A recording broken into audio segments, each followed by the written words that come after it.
ከመጽደቁ በፊት ነው ምንም ቢሆን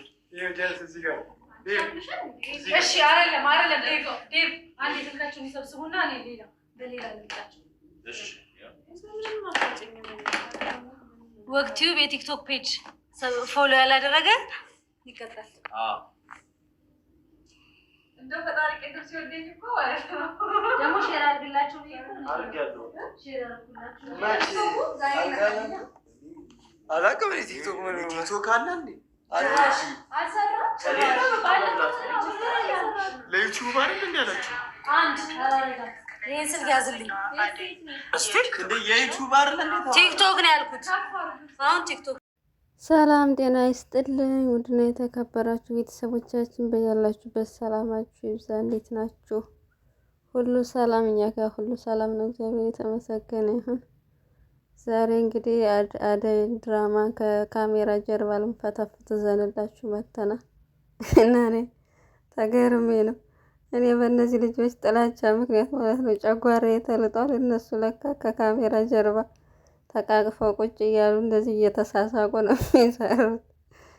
የምር ተመልካች እኮ እኛ እኮ ስንመለከተው የእውነት በቃ ያሳምኑናል። አንዳንዴ ድራማ ስትሰሩ ከጀርባ ያለውን እያሰባችሁ አሰሩትም። በእርግጥ ማለት በቃ የሆነ ውስጣችሁ ቢያቅም ድራማ እንደሆነ ቢያውቁም የሚሰሩት ግን ያሳምኗቸዋል። እና ከካሜራ ጀርባ እንደዚህ እየተሳሳቁ እየተቃቀፉ እየተጫወቱ ብታውቁም ውስጣችሁ ግን ለማመን ይከብደዋል። በቃ የሆነ ድራማውን እንደ እውነተኛ አድርገን ወስደን ነው ክፉ ሰዎች ላይ የምንናደደው።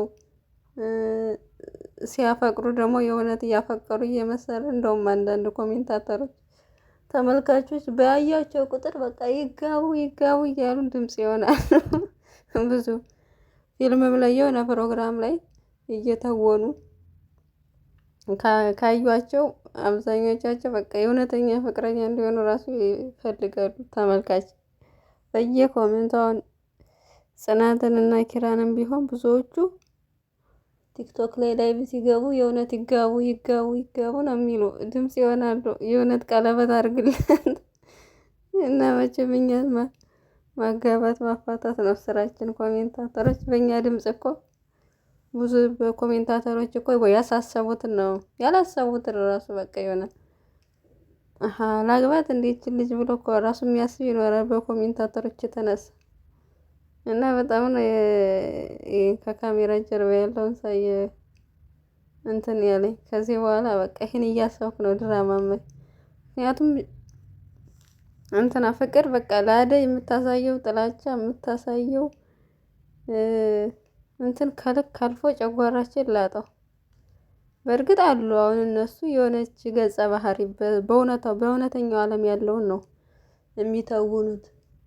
በእርግጥ የሆነ ልብ ወለድ አይደለም ይሄ የሪያሊቲ ነው። አሉ እንደዚህ አይነት ክፉ አሰሪዎች እንደ ካራክተር ተላብሰው ቢሆንም የሆነ ሰው ካየው አንጻር ወይ ከሰማው ወይ ከሆነ ነገር ነው ውስጡ ላይ አስቦ ከዛ በወረቀት ጽፎ ዳይሬክት አድርጎ ጽፎ ከዛ ደራሲው ደግሞ ወደ ምስል ቀርጾ ተዋናዮች መርጠው የሚቀርጹት እንጂ ያው በእውነታው ዓለም ያለውን ነገር ነው። ግን ደግሞ እዚህ የምታዩት የእውነት እየመሰላችሁ በጣም የምንናደደው የምንበሳጨው እና ደስ ይላሉ ተሰብስበው አንድ ላይ ከካሜራ ጀርባ ፈታ ዘና እያሉ ነው ይሄን ቪዲዮ እየቀረጹት ማለት ነው። አንዳንዴም የእውነት ማየት ትፈልጋላችሁ ከካሜራ ጀርባ እና ደስ ይላሉ። እናንተ ፈታ ዘና እያላችሁ ትሰራላችሁ። ተመልካች የእውነት እየመሰለው ይናደዳል፣ ይበሳጫል። አሁንማ ብዙዎቻችሁ ፍቅር ትውጣልን እያሉ ድምጽ እያሰሙ ነው። ፍቅርን ትውጣልን፣ ምክንያቱም ምንም ታስተምረን ጥሩ ነገር የለም። በቃ ስድብ፣ ጥላቻ ምናምን ነው የምታስተምረን እንጂ ሌላ ምንም ደህና ነገር አታስተላልፍ። ሰው የዚህን ያክል ምንም እኮ እሷ በድላት ምናምን አይደለም፣ ከመሬት ተነስታ ነው የምጠላት። እና የዚህን ያክል ጥላቻ ማስተላለፍ ምን ለተመልካች እንደሚያስተምረው የሚለው ትንሽ አጠያያቂ ነው። ግን ቢሆንም ደስ ይላል። ከጽናት ድራማ ነው ይሄኛው ድራማ ይሻላል። እና ክፉ አሰሪዎችም እንደው ይህን ድራማ ያሳዩት ምናልባት ከክፋታቸው ይማራሉ። አንዳንዴ ማለት አንዳንድ ሰው አይታወቀውም እኮ ክፉ ስንሆን አይታወቀንም ለራሳችን እና ይህን ድራማ ሲያዩት አሀ ለካ እኔም እንደዚህ ክፉ ነኝ ምናምን ብለው ይማሩበታል ብዬ ተስፋ አደርጋለሁ። መማር አለባቸው እንዴ ሪስፔክት ይኖራቸዋል። ቤት ለምታግዛቸው ሴት እንደ አደይ በተለይ እንደ አደይ አይነት ጥሩ ስራዋን አክብራ ስራዋን የምትሰራ ታዛዥ ምናምን ከሆነች ለምን ደግሞ አትከበረው? በቃ ስድብ፣ ግልምጫ፣ ስድብ። በእርግጥ የአደይም ካራክተር በጣም ተጋነነ። ምክንያቱም ማንም ሰው እንደዚህ እየተጠፈጠፈ ጭራሽ በጥፊ ብላ ትመታታለች። እንደዚህ እየሰደበቻት እንደዚህ በጥፊ አጠናግሮ ነው እንጂ እሷ መውጣት ማንም ሰው ገደቡን ሲያልፍ የምር ይሆናል አይደል? መስመራችሁን ጥሶ ሲገባ ዝም ብላችሁ ከፈቀዳችሁ ላይ ነገ ህይወታችሁን ከማጥፋት ወደ ኋላ የለም። በየትኛውም መንገድ የሰው ልጅ ገደቡን መስመሩ ማለፍ የለበት። የፈለገ ለምን ባለሀብት አይሆንም? የፈለገ ለምን ስልጣን አይኖረውም? ሁሉም ሰው የሰውነት የሚባለውን ገደብ ማለፍ የለበትም። እንደ ሰው ማስከበር እና እንደ ምር እንደ አደይ አይነት ታጋሽ ሰራተኛ የለም። እርግጠኛ ነኝ እውነታው ዓለም ያው እንደ ትንሽ በአሁኑ ሰዓት ትንሽ ነገር ሲባሉ የራስሽ ጉዳይ ብሎ ጥለው ልቅ ነው የሚሉት። አይታገሱም ጭራሽ እንጂ ጭራሽ እንደዚህ እየተጠፈጠፈች እየተሰደበች። በእርግጥ ያው ትልቋ እናቷ አሰሪዋች ከወደቀችበት አንስታ አምታ ስላሰረችትን አደራ ጥላባት ስለሄደች አደራዋን ለመወጣት ግን ደግሞ የዚችም በዛ እና አትገረሙም? አሁን ፍቅርና አደይ ተቃቅፈው በአንድ ፎጣ ቁጭ ማየት አትገረሙም?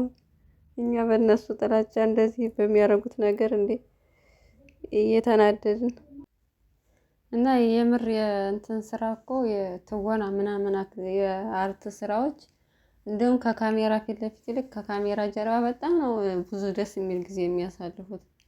ህብረቱ ተሰባስበው አንድ ላይ ስለሚሰሩ በጣም በቃ አንዱ አንዱን ያዝናናል። በጣም ደስ የሚል ጊዜ ነው የሚያሳልፉት ይመስለኛል። ብዙ ጊዜ ያው ስለማይቀረጽ እኛ የምናየው ካሜራ ውስጥ ያለው ካሜራ ፊት ለፊት ያለው ነው እንጂ ጀርባው እየተዝናኑ እየተሳሳቁ በጣም እንትን እያሉ ነው ዘና እያሉ ነው የሚሰሩት ልጆቻቸው። ጥሩ ትዝታ ነው የሚኖራቸው። እና ሸገር አዲስ አበባ ደግሞ እስኪ እንዴት እንዳማረባት አታዩም? በቃ እንትን መስላለች ዋሽንግተን ዲሲ ያምራል። ግን በነገራችን ላይ በጣም ብዙ ለውጥ ነው ያለው። እና አደይ ድራማ በርቱ፣ ጠንክሮ ደስ የሚል ድራማ ነው። ግን ደግሞ አንዳንዴ አታጋኑት። አደይን አጨቁናት፣ ደራሲውም አደይን አጨቁናትኝ። ፍቅርም ደግሞ ያው አንዳንዴ እንደ ስምሽ ብትሆኝ ደስ ይለናል። ፍቅርን የሚያክል ትልቅ ስም ተሸክመሽ አንቺ ጥላቻን በእውነቱ ጥሩ አይደለም። ስምሽና ግብርሽ አራምባና ቆቦ ሆኗልና እባክሽ ሰው አክብሬ። ደሃም ሆነ ደግሞ ሁለታቸው አደይና ማለት ፍቅርና ሊዲያ ያላቸው ትዕቢት በቃ ከነሱ በላይ ሰው የለም። ጭራሽ እርስ በርሳቸው ይፎካከራሉ። ከነሱ በላይ ሰው አለ አይመስላቸውም። እና እናመሰግናለን። ለማንኛውም ላይክ፣ ሸር፣ ሰብስክራይብ እያደረጋችሁ አበረታቱን። በያላችሁ በሰላማችሁ ይብዛ። መልካም ጊዜ ተመኘውላችሁ። ቻው